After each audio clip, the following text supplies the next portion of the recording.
Hare Krishna. Recording in progress.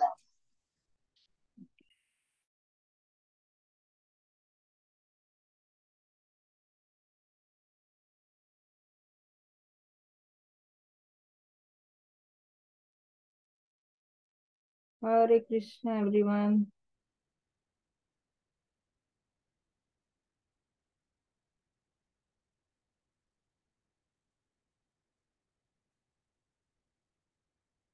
Okay, let's wait for a couple of more minutes. Mataji, I'm gonna read this. Okay, got it. All right. So, Hare Krishna, everyone. Welcome to the 9th Zoom session on the Kartik reading. So far, we are doing so good. So today we have privilege and honor to hear from Her Grace Aradhya Radhika Devi Dasi. She is going to read the chapter 88 from the Krishna book, The Deliverance of the Lord Shiva. So Aradhya Radhika Mataji raised and born in Krishna conscious movement, and she went to Sunday school even, and she got her, very high values from her parents, and she is carrying that treasure and instilling in her daughter Aradhya. And she is, amazing. We all know both mother and daughter and her entire family is amazing. So Mataji is like Brahman initiated. She got her first initiation on July 18th, 2022, from His Holiness Gopal Krishna Goswami Maharaj. Mataji is very dedicated, sincere, and very versatile devotee. She is serving in a center in various capacities. She is leading the home programs, cooking team, book distribution, various festival program plannings, and she have completed her MBA and also the Bhakti Sastri. Now she is pursuing for the Bhakti Vaibhav. So I would like to request all of you to unmute yourself and welcome Mataji with the loud Hari Bol. Hari Bol. Hare Bol. Hare Hare Krishna. Mataji, over to you. Thank you, Mataji. Hare Krishna. Sorry for the delay today. Just had some technical difficulty, but thank you everyone for your patience, and thank you to the management for allowing me to share something I learned about this chapter from the Krishna book. It's been a nice, I think, 3-year journey almost to get to almost the end of Krishna book. It's been really nice. And all of us who are taking advantage, I'm sure you feel the same. So I got a chance to delve into this chapter, which is entitled The Deliverance of Lord Shiva.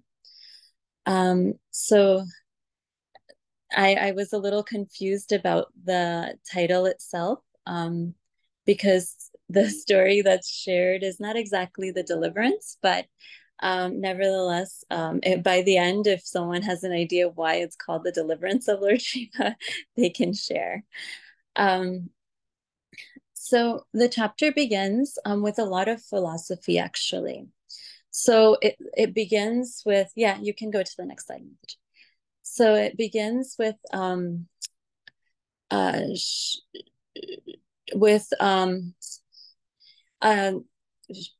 Maharaj and Sukadev Goswami's conversation. So in that conversation, Parikshit Maharaj is questioning that why are Lord Shiva's devotees have so much opulence, and Krishna's devotees seem to, generally speaking, seem to be more poverty stricken. So this was not something that actually Parikshit Maharaj was confused about, but for the benefit of all of us, he questioned and had this question. I'm sure many of us may have this question. Actually, when we have desires, we can approach Krishna, or we have the option of approaching Lord Shiva or any demigod in that matter. But in this chapter, it's about Lord Shiva. So many people who have desires go to demigods, or Lord Shiva especially, because they're easily pleased. But in this chapter, it describes that when we go for these types of desires, actually we get more and more entangled in the material world, because once those desires are fulfilled, our greed never ends. Now, say we want, something like, say we want a car, or say we want a house, or say we want something else. Once the desire is fulfilled, then the maintenance of the car, then the car insurance, then this, then that, it never ends. But then Krishna is very choosy in giving us our desires. And when he does, it's always for our benefit. And in many ways, that's basically what the beginning of the chapter is. It was a long chapter, I would say 3/4 of it was this philosophy about explaining how Krishna's devotees, although it may seem like they're in distress, it's Krishna, he does it for our ultimate benefit. So he may not give us or may give us. And if he gives us, he may, and even if he doesn't give us, he purifies our desires. So in that way, it behooves us to always approach Krishna for anything, because either he'll purify it or he'll fulfill it, but only when it's for our benefit. And in addition, they go into other detail. Sukadev Goswami goes into other details about why exactly Krishna's devotees are put into distress. And he questions that in more detail. And he says it's not actually because of our karma. It's actually Krishna's mercy, and Krishna has put us in that situation. And then there's example of the Pandavas, which is a very vivid example. They're devotees of Krishna. They're fully surrendered. It's not that they have this bad karma that they're suffering. They're actually suffering because this is part of Krishna's plan. And each and every time they actually don't feel the suffering. It's actually a part of Krishna's Leela, and they're just part of it. So we may see externally that, oh, they're so surrendered, Krishna's devotees, but somehow or other they're always suffering. So some people are hesitant to worship Krishna because he takes away. But this is just our test, and it's not actually that he's giving us distress. In fact, just by, chanting the holy names purely, all our sins are eradicated. So in every way, it's better to worship Krishna than Lord Shiva. And then it goes into a story as an example. So the next slide is the story of Vrikasur. So Vrikasur was actually a son of Shakuni, and he was very demoniac. So I'm yet to find out. I believe it's a Shakuni from Mahabharata, but I wasn't able to find that detail. But if anybody knows, you can let me know. So Vrikasur was a demon, and he approached Narad Muni, and he said, who can I approach? I have desire to control. I have desires. I have very strong desires. Who can bless me with that power? And Narad Muni, knowing his desire, told him to worship Lord Shiva, who is also known as Ashutosh, who is easily pleased. So he directed him to worship Lord Shiva in his abode in Kedarnath. And in Kedarnath, he that's a place, like a snowy place in the mountains. It's still a place of worship in India. And there, usually it's done through a fire sacrifice to worship Lord Shiva in that way. So he took upon himself to worship in that way by offering, in the sacrifice, he offered his flesh. So offered his flesh for 6 full days. He did that. And on the 7th day, he was getting impatient, and he's like, how is he not being pleased by my sacrifices? So on the 7th day, he decided that he would bathe in the nearby lake, and then he would make his final sacrifice, which would be his head. So at that point, Lord Shiva came out of the fire and he said, stop, don't do this, and I will fulfill your desire. So he's like, you didn't need to even offer your flesh because I'm satisfied with just Ganga water and bilva leaves. So in this way, the demon asked, so he's like, okay, what would you like? So then, Mataji, next slide.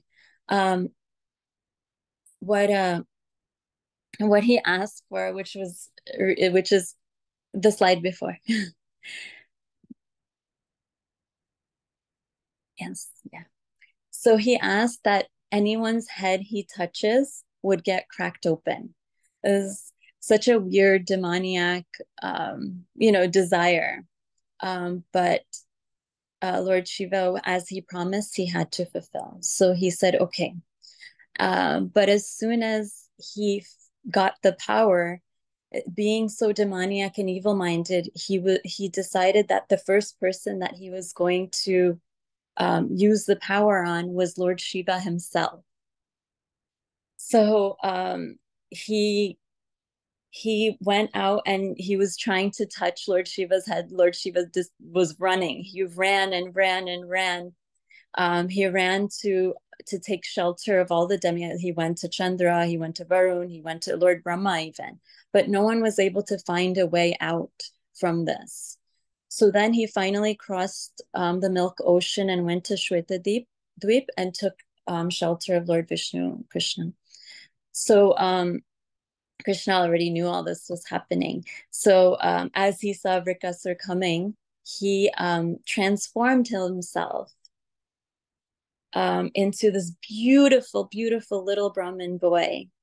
And as he transformed himself, Vrikasur, he stopped Vrikasur and he spoke to him. And when he was speaking, Vrikasur naturally was just so attracted to this little Brahmin boy. He had the Rudra beads, and then they had this beautiful conversation, and he just felt so open. And he's like, what's going on here? Like, why are where are you going? Why don't you rest a little bit? So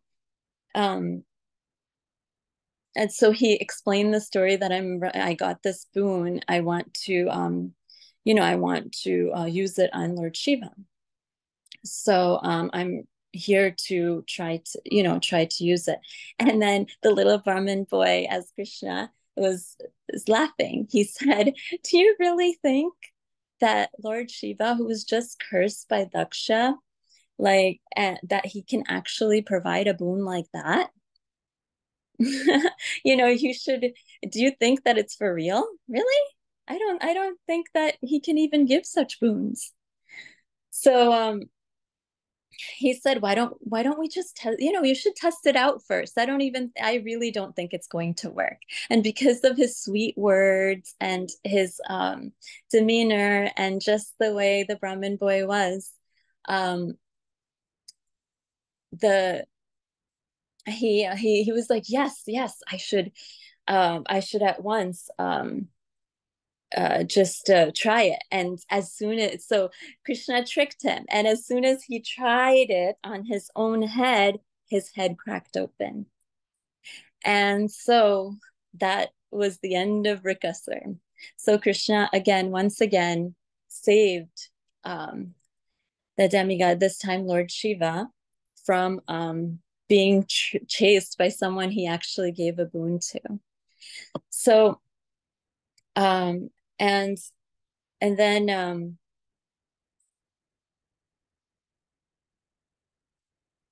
in this way, the demigod showered flowers upon Lord Krishna, who was now back to himself, and Lord Shiva was saved from Vrikasur. So that's the story part of it.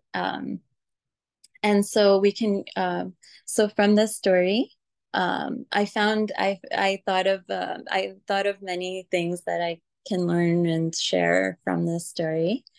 One is that sometimes we have all these material desires, but sometimes we don't know if they're good for us or not. We may be praying for them, but sometimes if they're not being fulfilled, especially if you're going to Krishna, there may be a reason for it. It may not be in our ultimate benefit.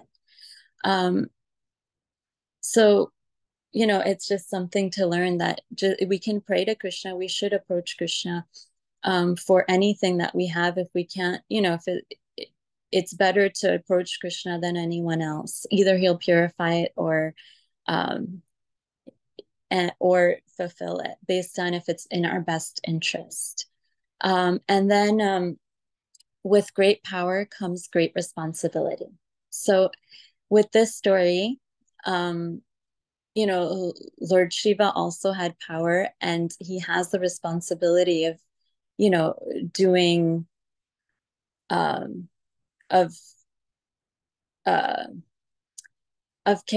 caring for his devotees, but at the same time, it's a big responsibility. So when there is someone with great power, they also have this big responsibility of the greater good, and leading by example. As they say in the Bhagavad Gita, also there's a verse, Evam Parampara Praptam. When there's a great and there's a leader, you have to lead by example. So, and if you have great power, you have the greater responsibility of always walking on the path of dharma.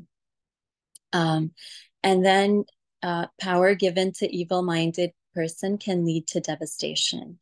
So in this case, like especially with the Mahabharata, if Duryodhana was given power, it would be misused, and there would be a lot of adharma. So that's one reason that they didn't win, although they had many powerful warriors. That was one of the reasons, because Krishna came to establish dharma. And in our everyday example of someone in this I guess in this time, not this time period, but we can think of many evil people. I mean, one I can think of is like Hitler, who had great power, but because he was evil-minded, it led to devastation. Another lesson that I learned was that only Krishna can provide one with all protection.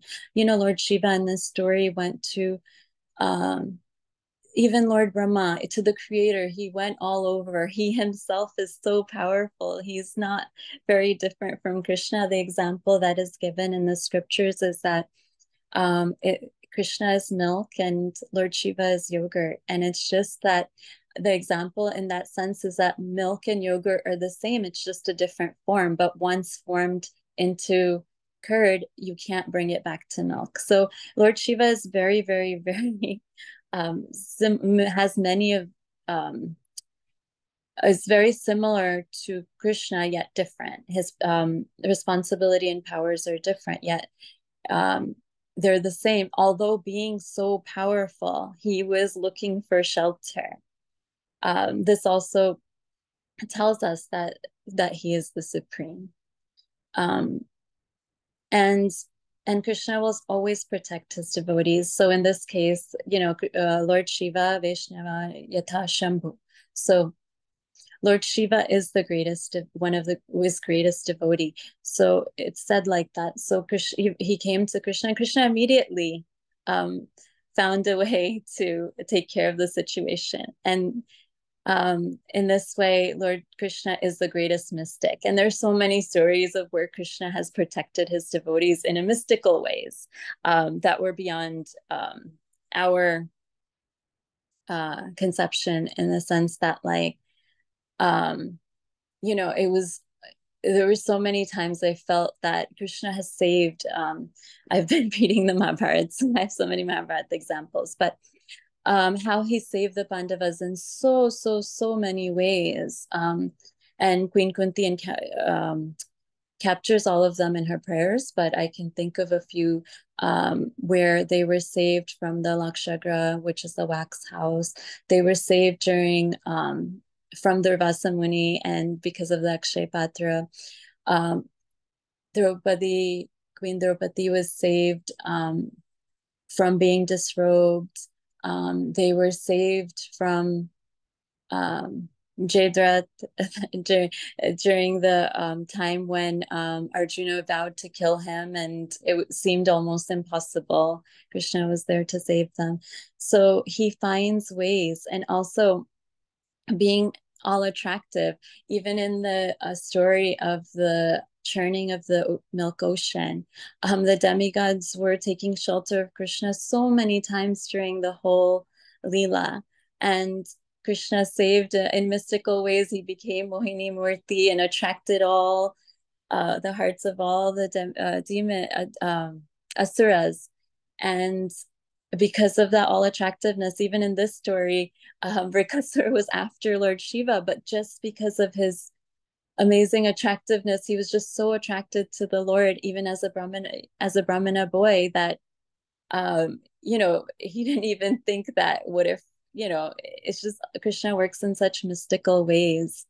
Even in our own lives, sometimes we may not, it's magical, and in our daily lives so many things happen that are beyond our conception. Sometimes we just we may say, oh, this happened because of this or that, but ultimately it's Krishna taking charge of our lives as we become more and more surrendered to him. And last but not least, if Krishna wants to kill you, no one can save you. And Krishna wants to save you, no one can kill you. And the main example I was thinking was Hiranyakashipu. Like his boons, he thought he was immortal. After he took, when he got that boon from Lord Brahma, he felt, it's not possible to kill me. But that was... that's not the case. Krishna found a way, as in the form of Nrsingadev, to save his devotee. And he doesn't have to come personally, but he does just to save his devotees. So this is what I got out of this story. It's open for any discussions or anything else that anyone would like to add, or any other lessons that anyone thought of from this story. Thank you for your attention. Thank you so much, Mataji. Thank you for sharing your realization and the great examples. And we all know that, Lord Shiva is the Mahadev. And when Krishna saves Mahadev, what to talk about us? We are nothing. So he is the ultimate protector. So we all know that. And thank you so much for again emphasizing, making us realize. You did really good job. Thank you again. Now I would like to open the floor for any question, comments, feedback, or any realization you would anyone like to share. Even you can, if you want, you can type it in the chat box. I can read it for you.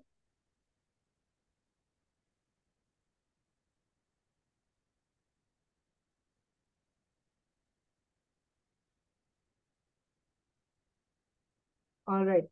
So Mataji, I have one question. See, in a Kali Yuga, Demon and demigod both lives in the same body. So that's what we are. We have little bit of evil power, little bit of good power. So how do we, know that we are not misusing our power? So power, as in we actually are pretty powerless, aren't we? We may think we're powerful, but we're power we have, not the big power, but whatever little power we have. Let's say, we got some service or we got something. So how do we make sure that, we are not at all forgetting Krishna and, doing it for really doing as a service? That's what my point is. Okay. So, I mean, if you're doing service, then it's more of the mood and intention and consciousness, right? So as we chant, as we're asking for service, we're getting service, right? If we're chanting, we're asking, oh, Krishna, Srimati Radharani, please engage me in Lord Krishna's service. So when we're chanting and we're asking for this, all our ill thoughts, evilness, desires, all these things are slowly being nullified and purified. So we may not do the service initially in the right intention, but as we're chanting and doing service, it will eventually get purified. And also in the association of devotees and trying to keep a humble mood and the mercy of Guru and Krishna, that we may not have the right intention, or we may have some evil thoughts, or whatever the case may be. But we're all on the path, and as we serve and as we chant, we will get purified, and eventually that evil side will subside and our thoughts and intentions will become pure. But until that happens, of course, being in the shelter of devotees and trying to have a humble mood, that actually we're pretty powerless. And when we realize how minute we actually are in comparison to the Lord, then we will feel that we're almost nothing. Like the greatness of Krishna, when you read in the Bhagavatam, and I mean, it's almost inconceivable how great the Lord is. And in comparison, we're nothing. And we feel that our little power we're so powerful, but it's just our ego.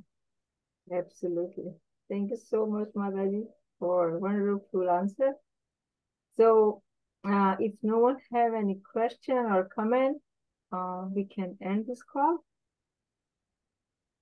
So we can meet. Oh, Ramchandra Prabhu have a question. Prabhu, please.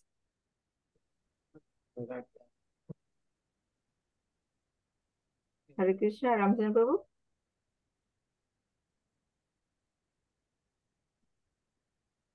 Am I audible? Yes, now. Okay. Yes. Okay. Yeah. So Shakuni is same Shakuni that we all know of. He himself was a devotee of Lord Shiva, and Yes. it is said that he had two sons. One's name was Uluka, and the other one was Vikasur. So, yeah, just wanted to clarify. Thank you. Thank you, Prabhu. So anyone have anything else to share?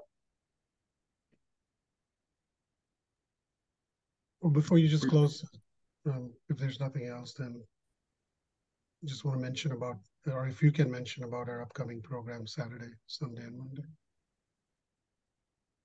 Yeah, absolutely. So I'll talk about first tomorrow. Tomorrow we are going to meet the same time. Tomorrow's chapter is chapter 89, the super excellence power of Krishna. That realization is going to share by Ashish Prabhu. So please join tomorrow again at 8:30, same time. Saturday we have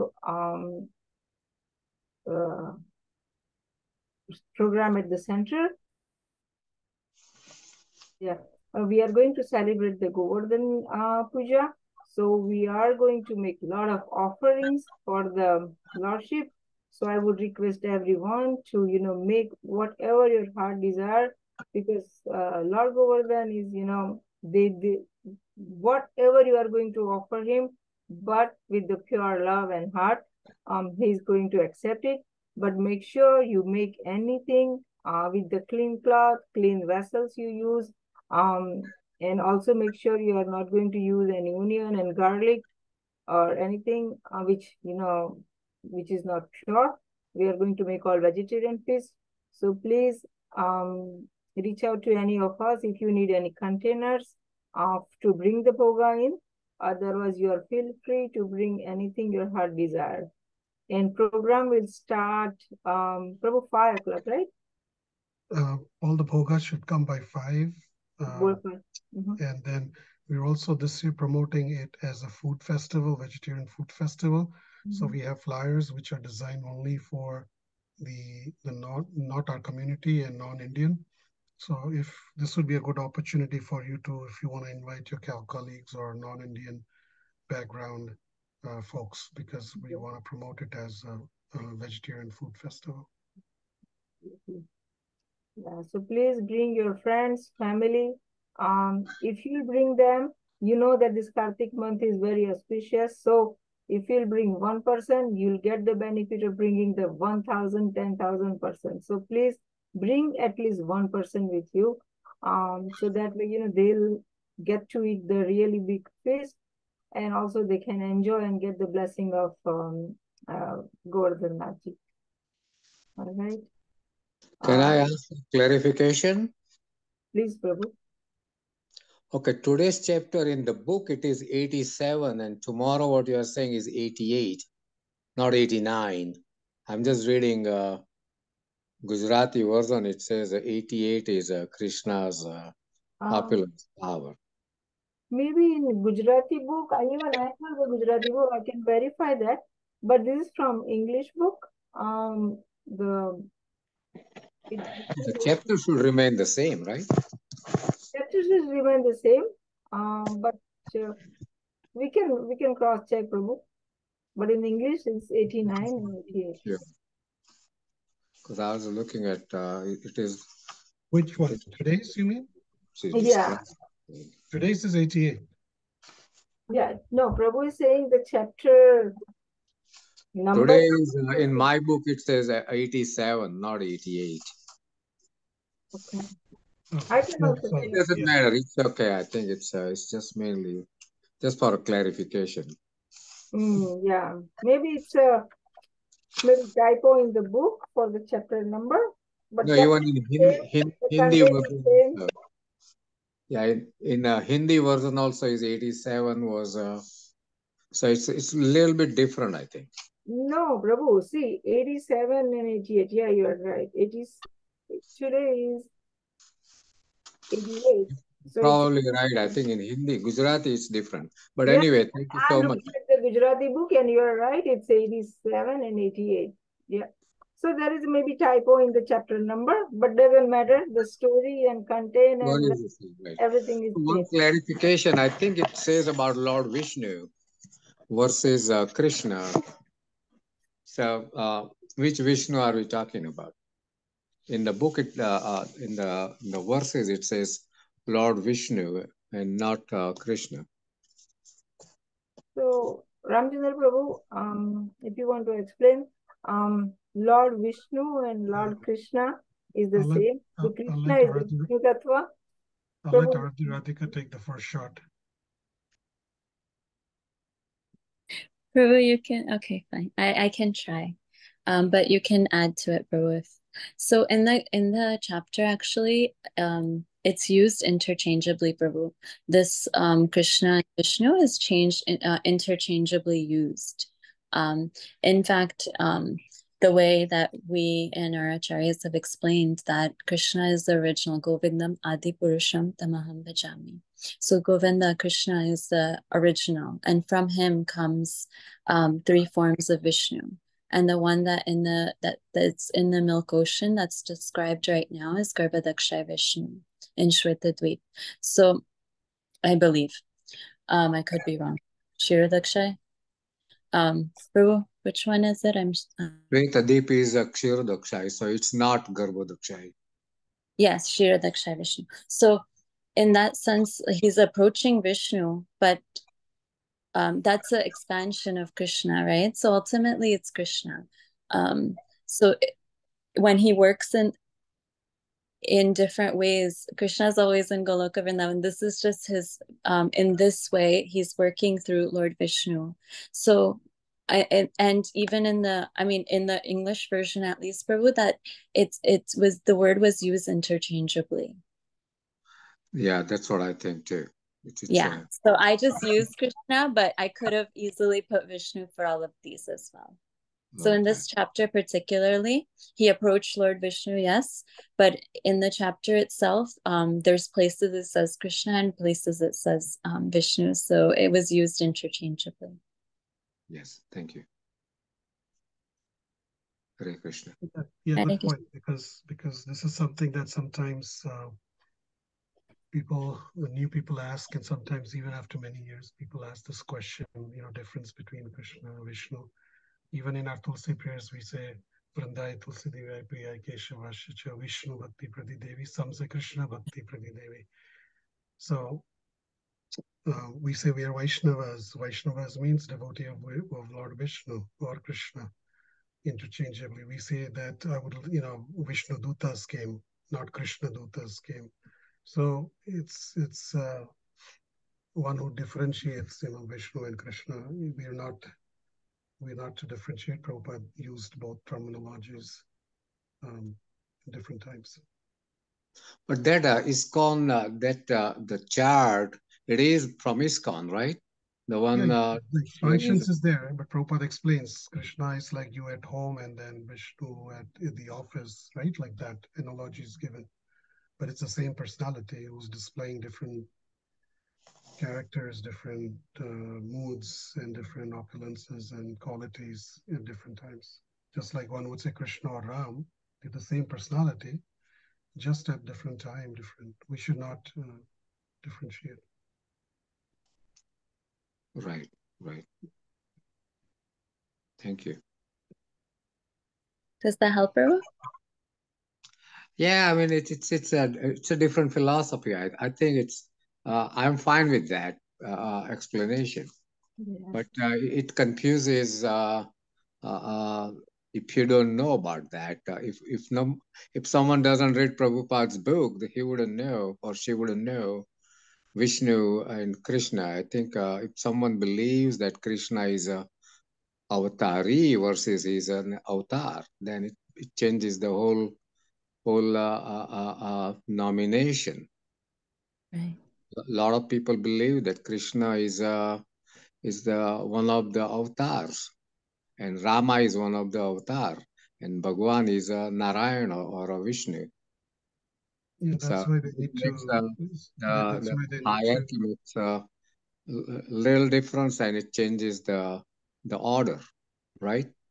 Yes, Prabhu. So that's why Srila Prabhupada really clarified for us, right? That the original is Krishna, and from him comes everyone else, right? So that was really lucidly explained by Srila Prabhupada in many, many times in many, many scriptures, many, many books. It's very, very clearly explained, especially in the Bhagavatam, also in the beginning. Right. And also, as Prabhu mentioned, it's a Krishna have different roles, different names. So at home is Krishna. Like when you are at home, you are dad or father, loving father. But when you are in the office, you are the boss to someone. So that's what the Krishna is. In the office, Krishna is Vishnu, and at the home is Krishna. So that's what I understand. So let me ask you while we are discussing, when Krishna is born in the prison, he was as a Chaturbhuj, right? As a Vishnu or Narayan. Yes? Yes. How do we explain and how do we kind of understand that?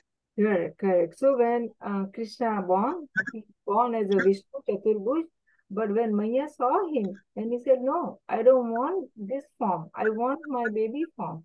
And that's how Krishna, again converted him from Chaturbhuj Swarup to the baby form. So any mother, when she see her child born, she don't want the grown up man.